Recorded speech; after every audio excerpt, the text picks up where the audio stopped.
Assalamualaikum warahmatullahi wabarakatuh. Nama gue Matovan. Selamat datang di atas channel. Channel ini ngebahas podcast, dan gue bakal ngebahas hari ini atau episode ini. Episode kali ini gue gak bakal ngebahas tentang masalah yang lagi viral di Twitter, ya kan, yang masalah Gilang anak universitas. Gue mau sebutin ya, mungkin yang kalian udah yang sering lihat di YouTube, mungkin youtuber yang lain udah udah ngebahas, ya kan, masalah penyimpangan seksual ini, ya kan. Nanti habis gua berkata gini ataupun video ini kelar, ataupun intinya udah mas video ini kelar, bakal gua tunjukin data-data yang udah gua riset atau udah gua cari-cari, yaitu menurut gua cukup. Kalau misalkan ya kurang, lu tinggal tambahin di komen aja. Oke, jangan lupa subscribe channel gue, like comment. Kalau misalkan ada kekurangan, lu komen aja di bawah. Terus kalau lu suka, lu like ya videonya, biar gue terus berkembang.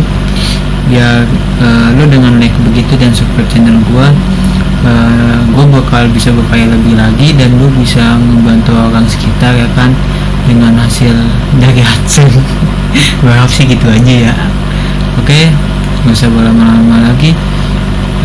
The next video. See you. Gua bakal ngebahas masalah CGA ya. Gua udah singkat sih sebenarnya. Singkatnya mana ya?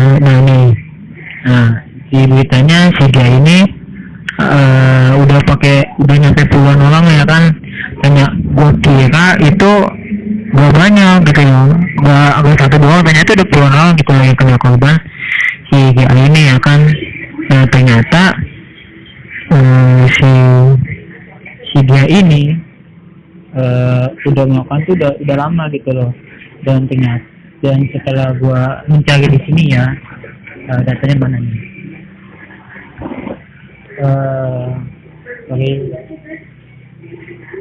Bapak Sukowidodo membenarkan sosok pelaku CGA ini adalah emang anak kampus Universitas Surabaya. Dia ngomong dia nggak bakal lindungi si pelaku. Terus dia juga akan dukung juga, ya kan. Untungnya ada korban yang bilang atau lapor ke polisi dan ke kampus, ya kan. Ternyata si dia ini bikin seperti itu, bungkus membungkus, ya kan. Terus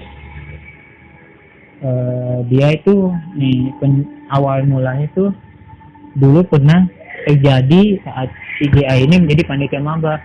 Jadi setelah gue baca, di saat CGA ini pas jadi panitia, ternyata dia udah melakukan hal bungkus membungkus, cuman nggak ada yang berani ngelapor. Mungkin karena di sini mungkin yang dia bilang sih tadinya karena dia panitia, jadi ya biasanya gini loh, panitia itu kan kayak modelnya kan kayak tanggung jawab di acara itu, ya kan. Mungkin pikiran orang-orang itu kan yang disertai itu kan mungkin buat presentasi segala macam ya gitu.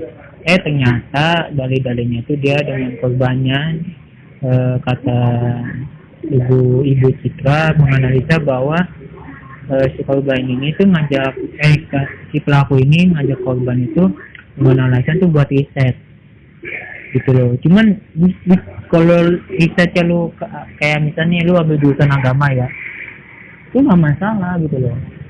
Karena kan agama Islam kan ada utusnya ini main itu ada gitu loh gitu. Nah, gue juga ya, semoga aja nggak ada korban lagi, dan untungnya ada korban yang ngadu. Gue udah bersyukur banget, jadi korban yang ini nggak ada mungkin ya, cuman semoga jangan sampai pulang lagi. Terus gue ngasih tau nih, ada 8 pelayanan seksual yang perlu anda awasi, ya kan, dan perlu waspadai. Pertama, eksibisionisme, terus fetisme yang sekarang lagi update nih, fetisme, terus yang spesifisme, terus voyeurisme, terus voyeurisme, terus makokisme, sama sadis seksual, sama pedofil. Kalau pedofil kita udah tahu ya, kalau itu kan suka mana anak kecil ya kan. Terus kalau ini sadisme seksual ini hampir sama dengan makosisme. Kelainan dua ini tuh hampir disambungkan karena si pelaku ini menyiksa korban untuk menaikkan hormon ataupun membuat hormonnya dia tuh naik, bukan meningkat, dan adrenalinnya itu tinggi banget gitu loh. Terus kalau voyeurisme ini dia tuh suka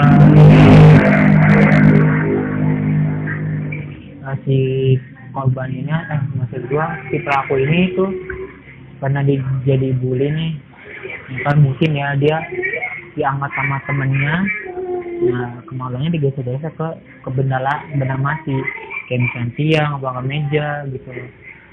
Nah mungkin dari situ juga si seksual ini, autisme ini berkembang atau ada ya kan, karena dari awal pembulian gitu loh.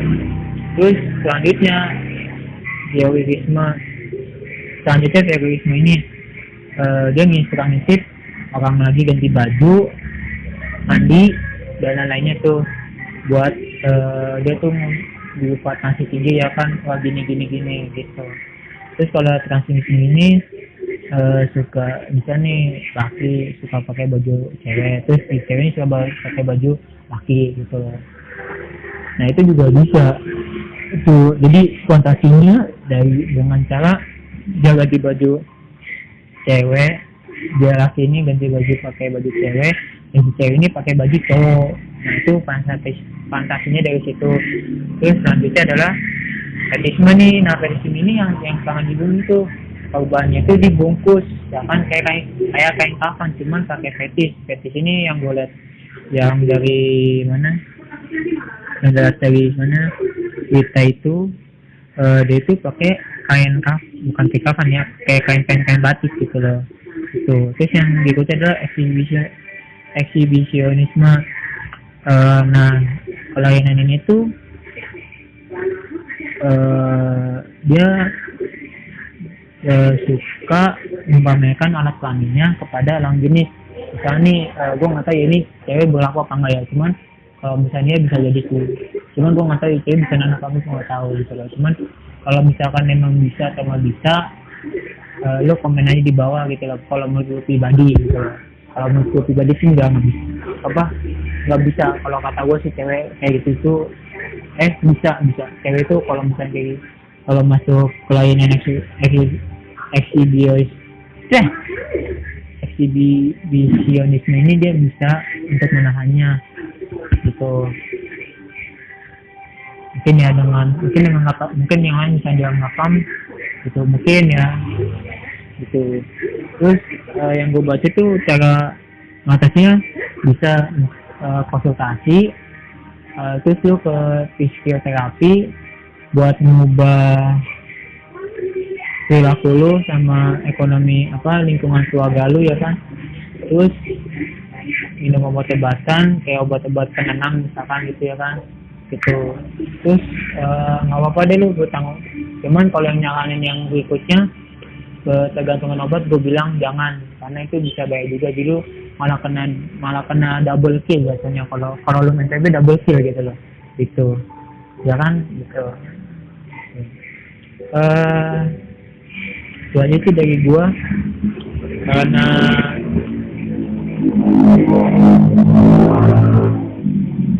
mau banyak gangguan karena gua di rumah gua ada jalan, jadinya motor kampret yang menampilkan berisik mengganggu kesenangan gua untuk makan. Oke.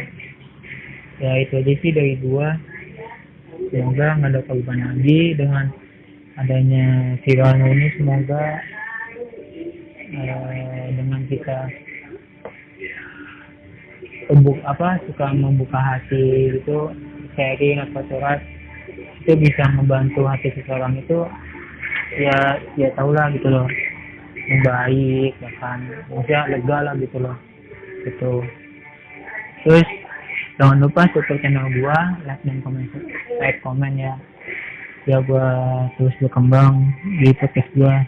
Mungkin nanti di vlog gue berikutnya bakal gua untuk jalan-jalan atau bikin vlog yang nggak jelas mungkin ya, kayak yang kemarin viral bengong 2 jam, gua sampai bingung, bengong doang 2 jam banyak yang nonton, maksudnya apa coba. Itu gue bakal bahas nanti di episode ke-15 lah paling, karena itu gue pusing ke sosmed ya, bukan karena ke pendidikan atau ke podcast gue. Mungkin itu bakal masuk ke episode 15 gue. Oke, itu aja sih dari gue. Thank you udah mau dengerin dan nonton. Thank you. Semoga kita terlindungi dari orang seperti itu, dan bagi kalian yang kenalan orang dari sosmed ataupun dari intinya dari sosmed lah,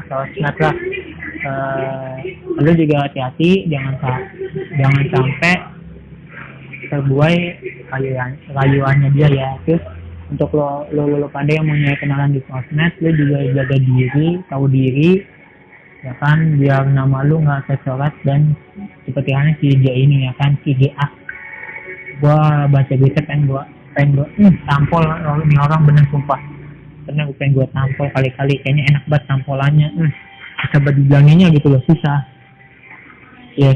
Mungkin kalau menurut gue kelainan si fetusnya ini mungkin awalnya itu dari pembulian bisa, terus mungkin dari kelainan ini tuh dari zaman apa traumanya dia itu gitu loh. Itu aja sih dari gue. Thank you udah mau dengerin. Next time. Assalamualaikum warahmatullahi wabarakatuh.